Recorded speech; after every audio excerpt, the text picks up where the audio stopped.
Assalamualaikum warahmatullahi wabarakatuh.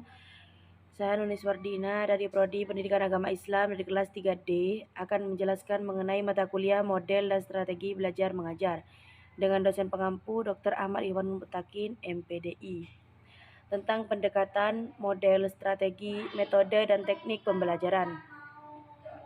Di sini yang pertama ialah pendekatan. Pendekatan dapat diartikan sebagai titik tolak atau sudut pandang kita terhadap proses pembelajaran yang merujuk pada pandangan tentang terjadinya suatu proses yang sifatnya masih sangat umum. Di dalamnya mewadahi, menginspirasi, menguatkan, dan melatari metode pembelajaran dengan cakupan teoretis tertentu. Dan di sini dilihat dari pendekatannya, pembelajaran itu terdapat dua jenis. Yang pertama itu berpusat kepada siswa dan yang kedua berpusat kepada guru. Yang pertama yang berpusat kepada siswa.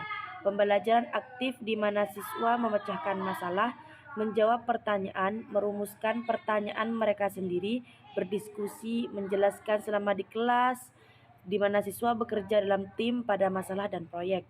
Dan yang kedua di sini ialah pembelajaran yang berpusat kepada guru, yaitu pembelajaran yang menempatkan siswa sebagai objek dalam belajar dan kegiatan belajar bersifat klasik. Dalam pendekatan ini, guru menempatkan diri sebagai orang yang serba tahu dan sebagai satu-satunya sumber belajar. Dan di sini yang kedua ialah strategi pembelajaran. Strategi pembelajaran adalah suatu kegiatan pembelajaran yang harus dikerjakan guru dan siswa agar tujuan pembelajaran dapat dicapai secara efektif dan efisien. Contoh strategi pembelajaran sebagai berikut, yaitu seperti pada taman kanak-kanak, guru menjelaskan kepada anak-anak aturan menyeberang jalan dengan menggunakan gambar untuk menunjukkan aturan berdiri pada jalur penyeberangan dan menanti lampu lalu lintas sesuai dengan urutan warna. Dalam contoh tersebut, guru menggunakan strategi ekspositori. Ia menggunakan aturan umum dan mengharap anak-anak akan mengikuti atau mentaati aturan tersebut. Dengan menunjukkan sebuah media film yang berjudul Pengaman Jalan Menuju Sekolah, guru ingin membantu siswa untuk merencanakan jalan yang terbaik dari sekolah ke rumah masing-masing dan menetapkan peraturan untuk perjalanan yang aman dari rumah ke sekolah. Dengan film sebagai media pembelajaran akan merupakan ekspositori apabila direncanakan untuk menjelaskan kepada siswa tentang apa yang harus diperbuat. Siswa diharapkan menerima dan melaksanakan informasi tersebut. Akan tetapi, strategi itu akan menjadi discovery atau inquiry apabila guru meminta anak-anak untuk merencanakan sendiri jalan-jalan dari rumah masing-masing. Strategi ini akan menyebabkan akan berpikir untuk dapat menemukan jalan yang dianggap terbaik bagi diri masing-masing. Tugas tersebut memungkinkan siswa mengajukan pertanyaan-pertanyaan sebelum siswa sampai pada penemuan-penemuan yang dianggapnya terbaik.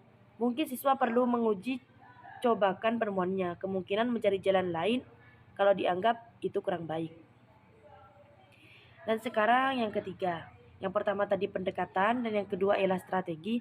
Sekarang yang ketiga ialah metodenya, metode pembelajaran. Metode pembelajaran ini dapat diartikan sebagai cara yang digunakan untuk mengimplementasikan rencana yang sudah disusun dalam bentuk kegiatan nyata dan praktis untuk mencapai tujuan pembelajaran. Di sini terdapat beberapa metode pembelajaran yang dapat digunakan untuk mengimplementasikan strategi pembelajaran. Di antaranya yang pertama, menggunakan ceramah, yang kedua demonstrasi, yang ketiga diskusi, yang keempat simulasi, yang kelima laboratorium, yang keenam pengalaman lapangan, yang ketujuh brainstorming, yang kedelapan debat, yang kelima simposium dan lain sebagainya. Selanjutnya, metode pembelajaran dijabarkan ke dalam teknik dan gaya pembelajaran. Tadi pendekatan, terus strategi dan metode, dan sekarang tekniknya.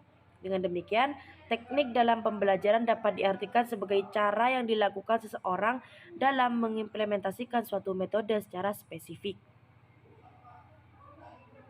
Di sini contohnya ialah penggunaan metode ceramah pada kelas dengan jumlah siswa yang relatif banyak membutuhkan teknik tersendiri, yang tentunya secara teknis akan berbeda dengan penggunaan metode ceramah pada kelas yang jumlahnya siswanya itu terbatas. Demikian pula, dengan penggunaan metode diskusi perlu digunakan teknik yang berbeda pada kelas yang siswanya tergolong aktif dengan kelas yang siswanya tergolong pasif.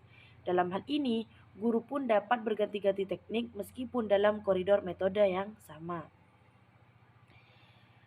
Nah, apabila antara pendekatan, strategi, metode, teknik pembelajaran sudah terangkai menjadi satu kesatuan yang utuh, maka terbentuklah apa yang disebut dengan model pembelajaran. Setelah tadi pendekatan, teknik, metode, dan strategi itu sudah berkumpul jadi satu, dan timbullah sekarang model pembelajaran. Nah, model pembelajaran itu sendiri ialah pada dasarnya merupakan bentuk pembelajaran yang tergambar dari awal sampai akhir yang disajikan secara khas oleh guru.